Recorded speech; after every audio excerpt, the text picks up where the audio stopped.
This video is brought to you by Miniature Market. Thousands of board games, miniatures, and paints, discount prices at miniaturemarket.com. So this is a little bit of a different type of video. So I'm going to talk a little bit about this. First of all, I just got this in. I have not played it. I have not really read too much about it.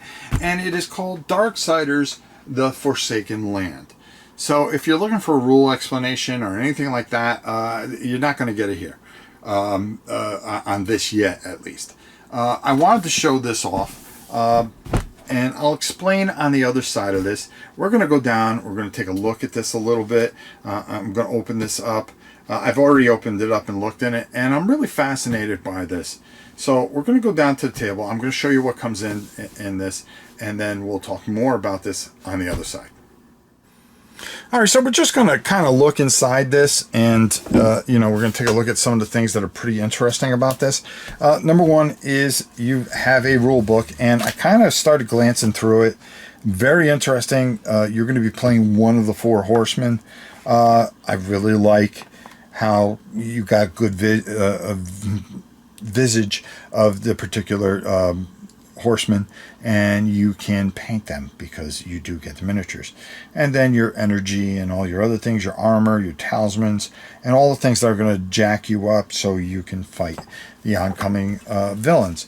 Another thing I like, it campaign book and a full-length story campaign book, which I thought was interesting. As I was going through this, I was taking a look at the sheets themselves: strife, death, war, all interesting, fury, and how that's going to work out. Quick rules, okay, one-shot play, how you're going to go about that. If you're going to play with one horseman or four horsemen, and starting a different game, these nice little cheat sheets. One of the things that I really, really enjoy about this is that there is not a ton of figures. Okay, so I can always get by with standees. I like standees, and these are good, beautiful quality standees. I was looking at these earlier. As you can see, perfect, and of course I always put them back in for the time being. And you get a bunch of them. The tiles, which are kind of interesting, are kind of, you have a beginning and ending, and it's not your traditional type of dungeon crawl, which is really interesting. You can see there's some more tiles, and then you're going to have your bigger tiles here. Oops. That one got stuck there. And you've got a couple of these, so they're going to make, and you're going to change the different shape. If you look in the campaign book, they show you how to set it up differently and stuff like that, which is kind of interesting. It's kind of the same thing. You have a few things that are, that you can lay over the top of these. You're going to get a ton of cards. You do get a big, you get your, there we go. Sorry about that, folks.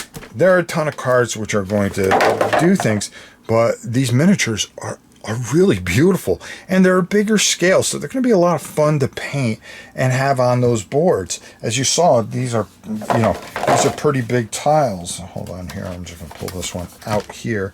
So, it makes for something very interesting, along with all the standees that you're going to have. So you're going to have your four horsemen, and then, of course, instead of giving you a ton of junk, they give you one big nasty that you're going to have to fight, which is very, very cool, honestly. I kind of like how this works out. Would you rather have bosses and a bunch of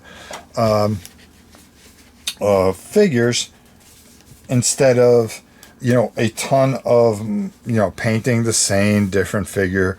15 skeletons, 14 orcs, you know what I mean? Would you rather have them on here like this, which I kind of would, and then just give me the big bosses and my heroes, because that's enough to kind of suck me in with the theme and stuff like that. Let me put this cover back on.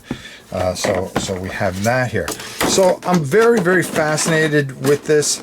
Nice little space here to put your stuff in. So, when the time comes, boom, see how that fits in there real nice. There we go. So when we punch everything, there you go. We'll have that. I kind of like this. A lot more companies are doing it to save money, and I think it's pretty smart. like I said, the full campaign is going to give you a lot of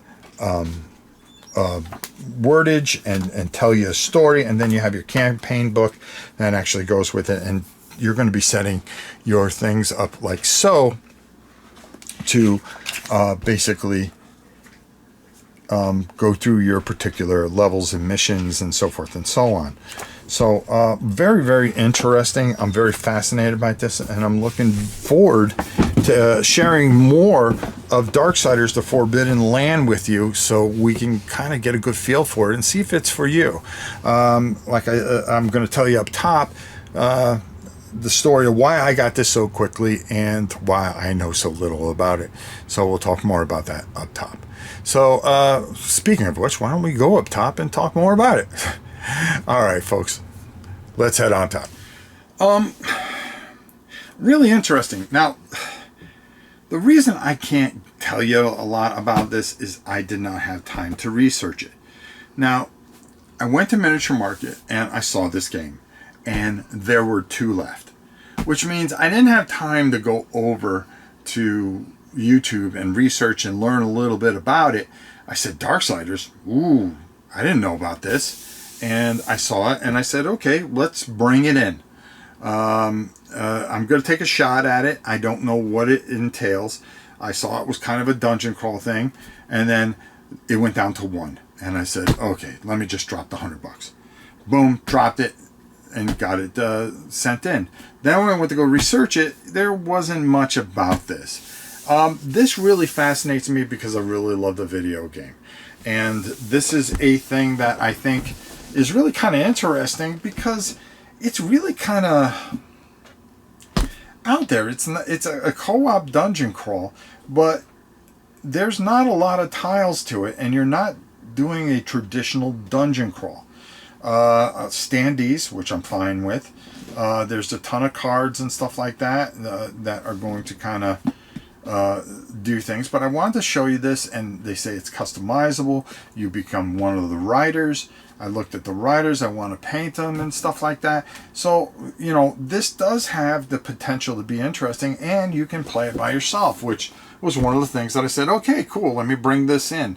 And I'm really fascinated by this, okay? So as I learn more, as I go through this, we will be taking a look at this. But I wanted to make you aware of it if you didn't know about it. It's out there. It's interesting. And, of course, I think Miniature Market re-upped on a bunch of these. I don't know when this came out. When did this come out? Because they've been getting things lately, which is, you know, strange. I'll have to ask them about that. Okay, I don't have a year on this thing. But, you know, it's from the company that created the video game. It's not a traditional board game company that did this. So I'm really interested in it. We'll see how it does, how it you know, holds up. Especially to a board gamer, you know, what we've been through with Slay the Spire and some of the other games. But this looked different enough to me that I went, you know, oh, here I go again, where I get pulled in on something that is, you know, video game related. And I'm interested to see how this plays out, but it looks different enough where it's not an exact copy like Slay the Spire was, where it's more for a multiplayer experience than a solo player experience. So we will definitely check this out, and we'll see where we go with it. All right, Darksiders, the Forbidden Land, and I believe they're making somebody's making another one on top of it. So we'll see how that pans out. Until next time, it's your old pal Rob. We'll see you soon, everybody.